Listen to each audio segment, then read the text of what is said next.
本来自信滿滿的想跟大家分享千层馒頭的做法，但是好像没有太多层，有没有懂的大神帮我看看哪个环节出問題啦？今天我要挑戰做炝面的千層饅頭。我這裡大概有2斤麵粉，來5克酵母，大概500毫升左右的溫水啊，不超過40度的溫水。這個麵團要比包子的麵團稍微硬一些，硬點它好吃。大概就這樣，蓋上給它發酵到2倍大。發了大概2個小時的麵團，是不是已經2倍大了？看一下蜂窩，漂亮。先給它揉一揉，排氣，盡量把它揉得光滑一點。大概給它揉個1-2分鐘之後，我們開始給它擀，給它擀成大薄片，然後撒麵粉。撒完麵粉之後，給它往裡對折，這邊也對折。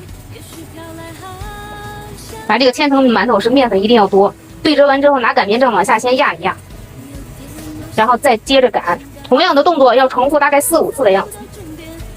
我已經折疊了4次了，再來最後一次。撒麵粉，可以拿手給它均勻的鋪一鋪，然後折疊，再折疊，再折疊，再折疊。OK， 最後一次給它擀成大薄片，上面輕輕的噴上一層油。然後我們從下面給它捲起來，捲得緊實一些。在這兒給它捏一下。我這個麵呀比較多，擀的又比較厚，不知道起層效果會不會很好。這樣再給它搓一搓，來回的。然後給它分劑子。我的麵比較厚，這個層次啊不是特別的多。我們先給它摁扁，然後再往裡面去折。就揉成饅頭的形狀就好，不要折得太狠了，折得太狠了，它那個層次折沒了。這樣一個饅頭就好了。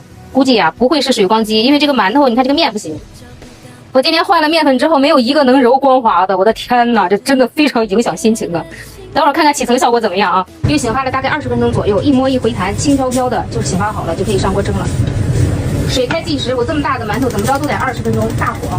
關火以後燜3到5分鐘哦。不要看這個表面皺皺巴巴的，但是它絕對是鮮軟的。看看怎麼樣？看看它的層次怎麼樣啊？還行，就是還可以吧，只能是這麼說，還可以吧。揉得太狠了，層次不是特別明顯，家人們。哎呦我天哪！今天這個饅頭蒸的不行，我得換麵粉，我得再重新來一次，必須得給你們蒸的完美。要不大饅頭這個東西誰都會，你說不蒸的好一點，沒有說服力啊。很筋道啊，哎呀，是我想要的那種口感。來點咱這個飯搭子，這個菜疙瘩沒有什麼添加劑。山東人跟河南人、河北人應該能理解，能 get 到這個吃法。太香了，好吃。